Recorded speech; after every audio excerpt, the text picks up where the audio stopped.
guys, hope you're fine. Welcome to the part 2 and final part of my car animation tutorial. If you're looking for part 1, the link will appear right now somewhere on the screen and in the description. Some of you had issues with the CTRL-Alt-0 because you're using a laptop, for example, so here is a workaround. In Blender, you click on View, Align View, and here you have Align Active Camera to View. That's the same thing than pressing CTRL-Alt-0. And if you want, you can right-click and change the shortcut. Okay, now let's deal with the camera animation. First, let's add a focus point for our camera. So Shift A, you go in Empty and Plane Axis. You go in Top View and G, Shift Z, and you move the focus point where you want it to be. And for my case, it will be behind the camera, just there. Maybe you can raise it just to be sure that you're focusing the right point. Now, let's group the focus point with the car, so we are sure that it's always following the car.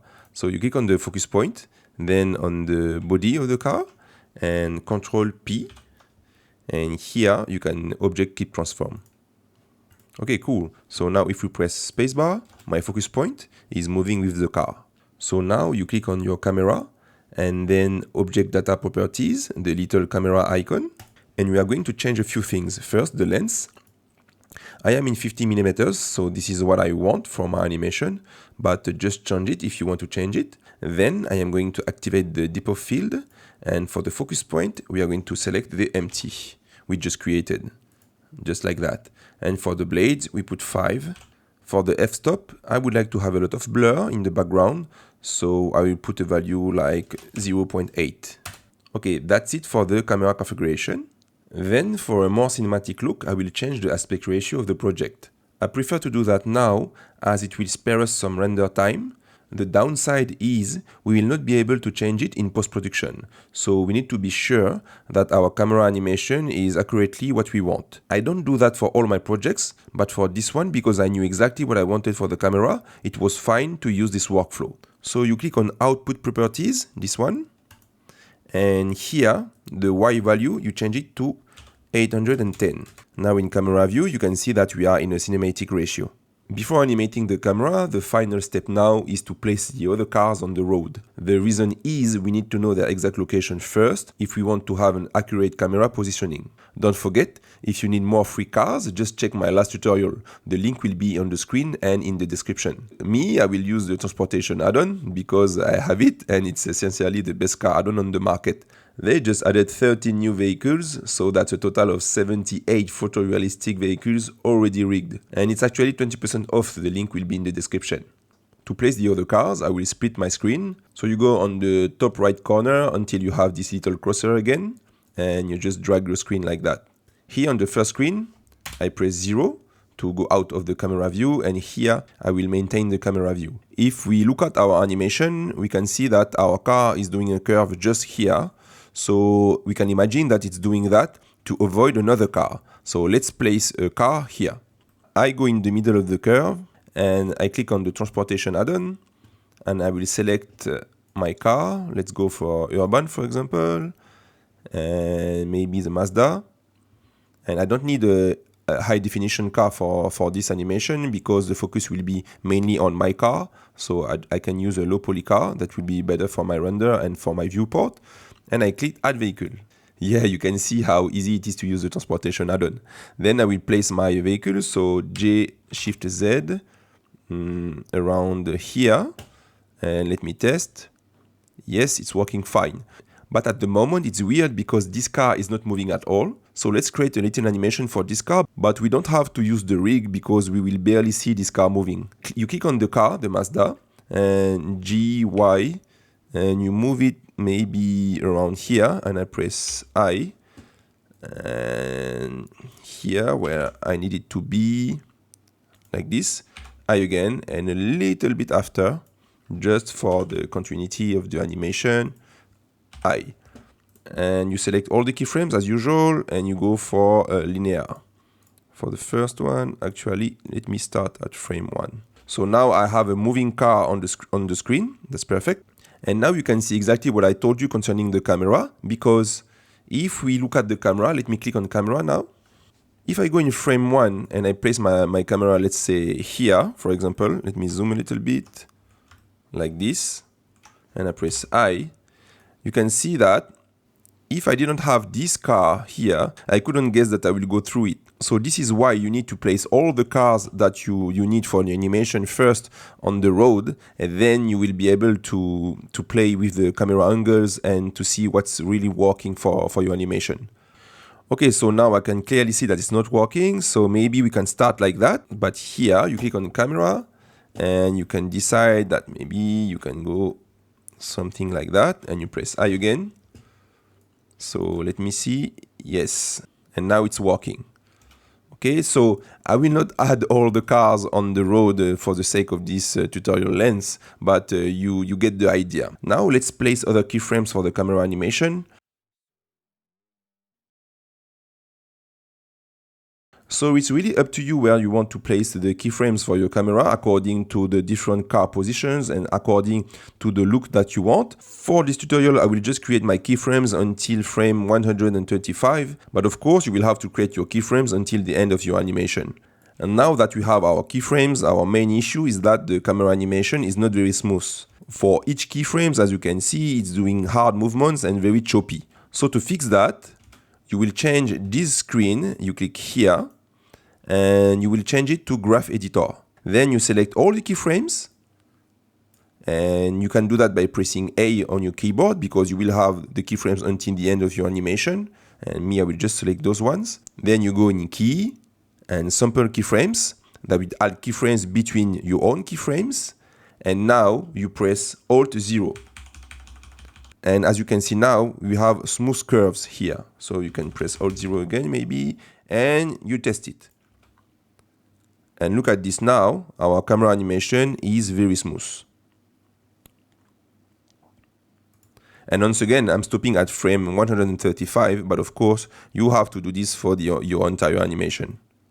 Okay, perfect. Let's say that I'm happy with the camera animation so far. Now we will need to add some realism to the movement of the camera.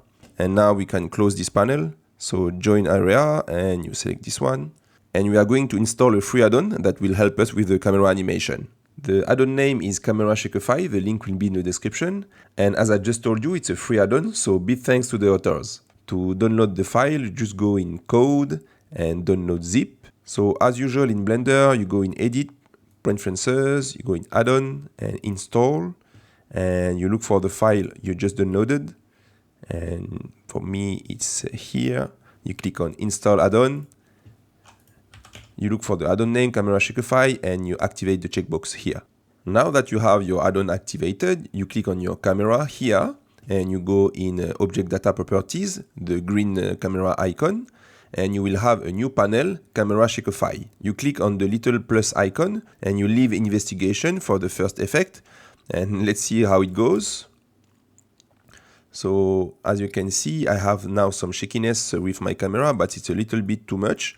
So for my case, I will go for something like 0.1. But of course, it really depends on your camera angles, on your camera keyframes. So play with those values to find something that fits your project. Then I will add another shake item, plus. And this time, I will go for Spaceship Shake 2D. Let's see. Okay, so now there is more shakiness on my camera, but once again, it's a little bit too much. So for the influence, I will go for 0.3. Yes, it's better. And now I will add a final effect, plus, and this time I will choose Bike on Gravel. And let's see what it's doing. You know, it's it's really like a bike on gravel, for real. Okay, so there is too much influence for this effect. I will go for 0.1. Let's try. Yeah, it's too much again. I think it was 0.01. And yes, that's much better for me. And maybe you can add more effects, it's up to you. So for this tutorial, I gave you the different steps I go through for the camera animation, and you can repeat them, you can modify them, but you know the whole picture, you know how to do it yourself now. And now we are going to take care of the buildings around our road. As I told you in part 1, it's not a modeling tutorial and I don't want it to be too long. So I decided to just give you some assets so you can follow along. 3 buildings and 1 skyscraper. For your information, those assets are coming from my city pack. The link will be in the description. If you have a slow computer or you need background objects for your animations and stills, my city pack is perfect for that. You will have tons of buildings, skyscrapers, street decorations for your project. So if you like my work or you want to support the channel, that would be a great way to do so. Before we start, let me share with you what I like to do for my workspace at this stage of the project. I usually use 3 windows. The first one for the viewport, the second for my camera. On this one I try to make the window as clean as possible, so I only have the camera view with no distraction. I just remove all the different tools and the toolbar also. And for the third one I use it for the shader editor. Now I will show you the method I use to place the buildings and some tricks for better visuals and to optimize your workflow. So you open the file you have downloaded. It could be the free samples I just gave you, assets coming from my pack, or Sketchfab, or whatever you have available. Me, I will use my pack. You select the building you want, and Ctrl C. You go back in your scene, and Ctrl V to paste it. And then you just place it next to the sidewalk. Check your camera view to be sure that your building is visible, because you don't want extra polygons in your scene that will kill your render times for nothing. So here, for example, I just place a building, but I don't see it in my animation. So let me check the other frames.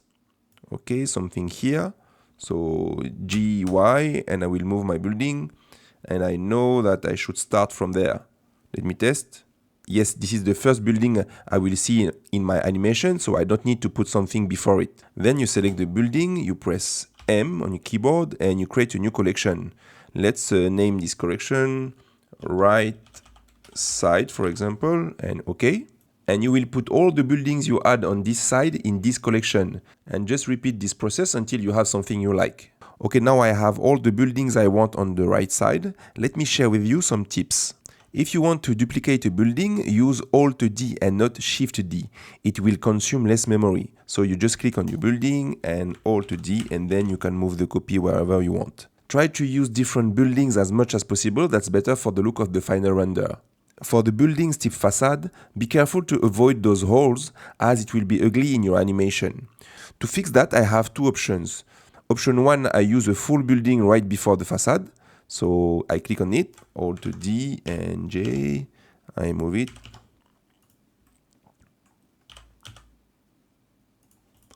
And then there is no holes anymore. Option 2, I just duplicate the facade and place it on top on the first one or on the side to hide the hole. Just like that, Alt-D, and then, or maybe you can do another one here.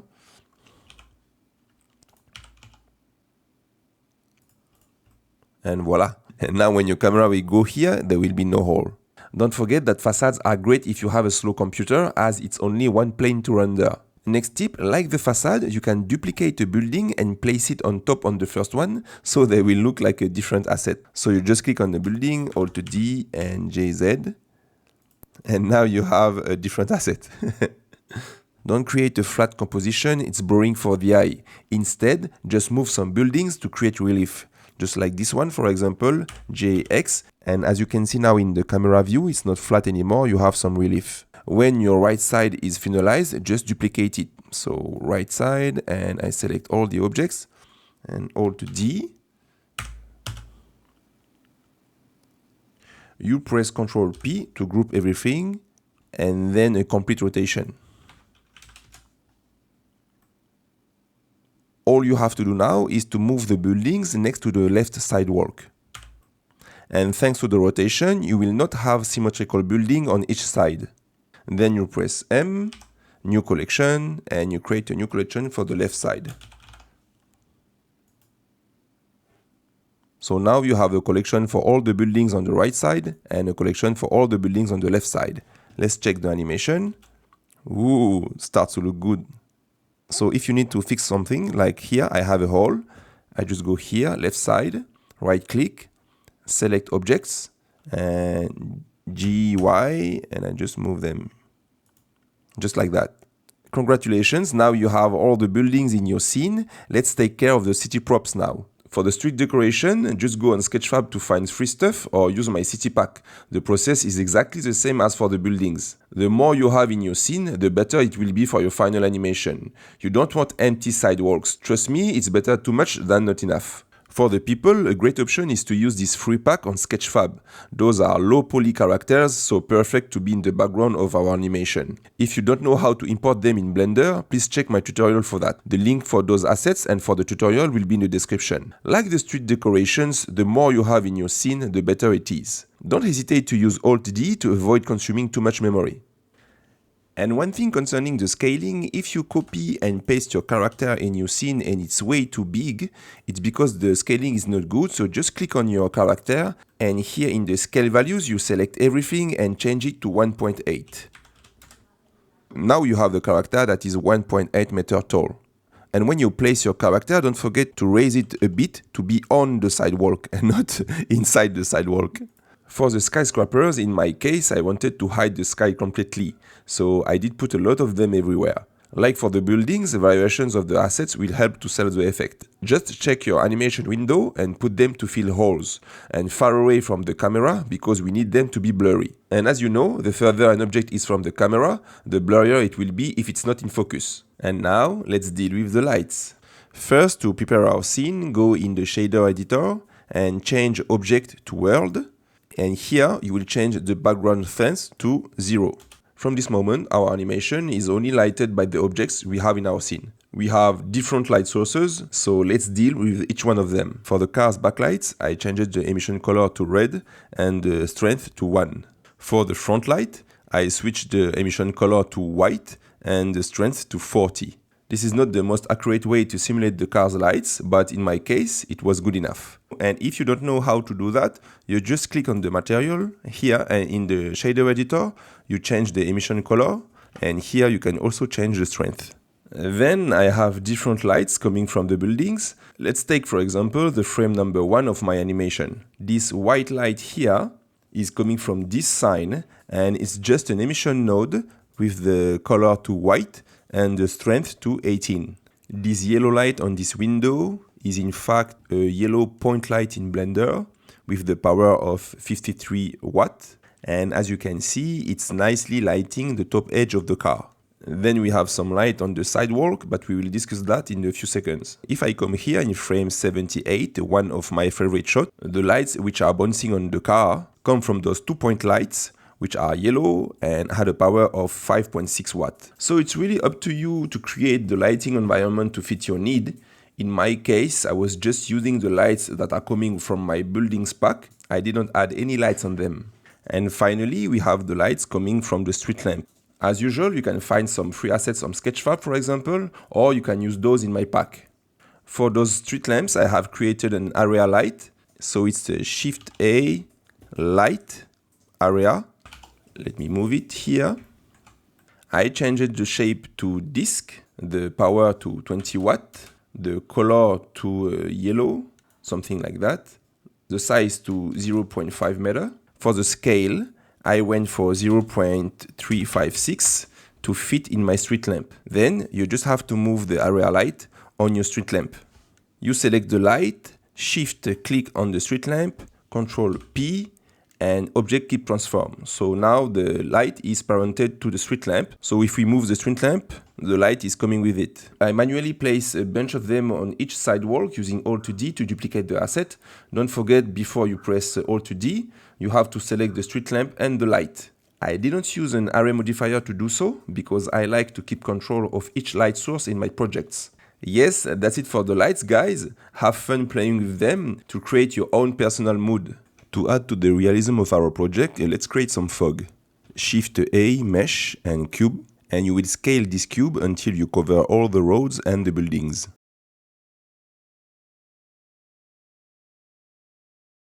Okay, when you have everything in the cube, you just click the cube, you go in Object Properties, in the Viewport Display, you change Textured to Wire.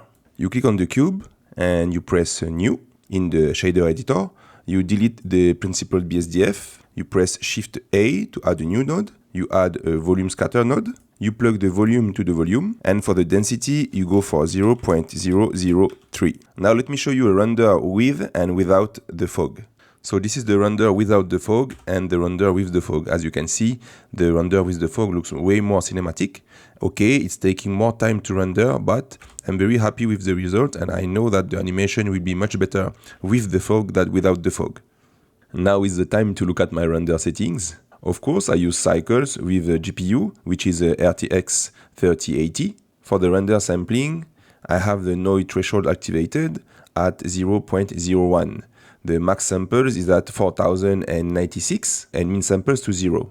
For the denoise, I have the denoiser optics, of course because I have a RTX card, and passes to albedo and normal. Very important, I have the motion blur activated and I left everything by default. For the performance, my tile size is 2048. Everything else is just set by default. For the output properties, as I told you before, my resolution is 1920 on 810. This is a cinematic ratio, and I am at 24 frames per second. For the output, I use PNG. That's it for the render settings. We will come back later for the water drops particles. Now let's go in Davinci Resolve. Just to remind you, Davinci Resolve is a powerful software and it's free. You do have a pro version, but with the free version, we have everything that we need. So here is the result after importing the PNG files.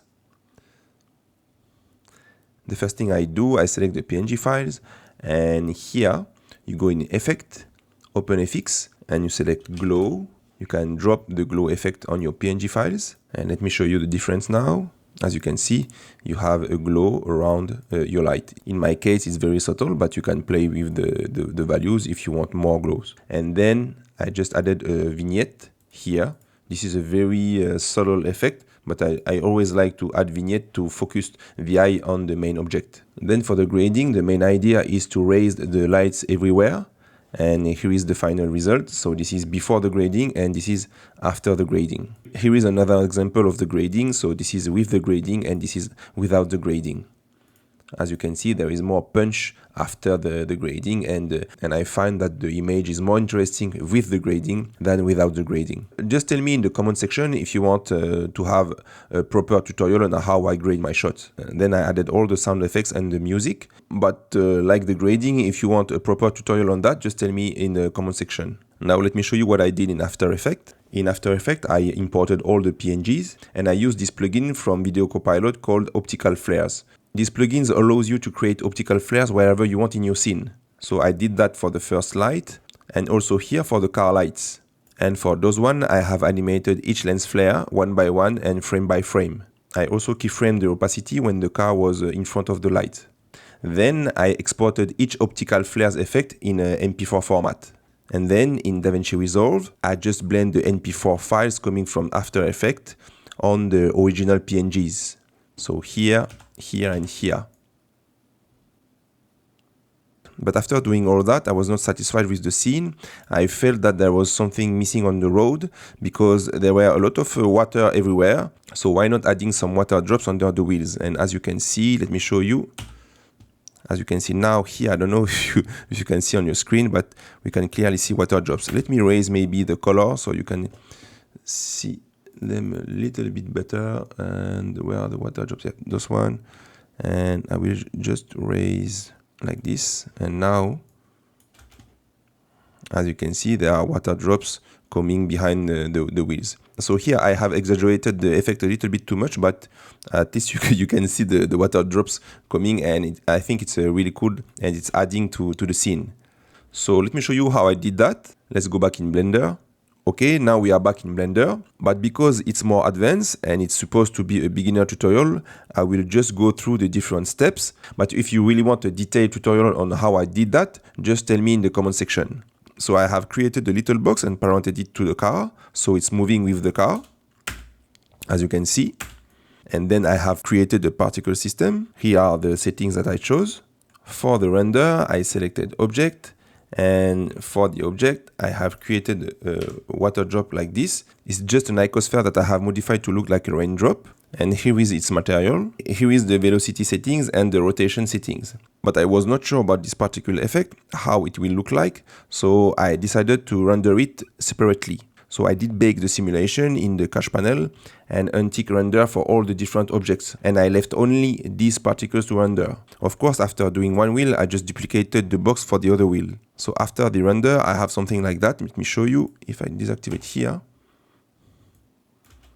And as you can see, this is the render that I had. And when I add everything together, I was really pleased with the result. So guys, we did it. We went through all the different topics I wanted to cover for this tutorial, and I hope you learned a thing or two. If you have questions, don't hesitate to ask them in the comment section. I answer fairly quickly, and I am already working on the next animation, so stay tuned. Thank you very much for your time, and I talk to you soon. Bye bye.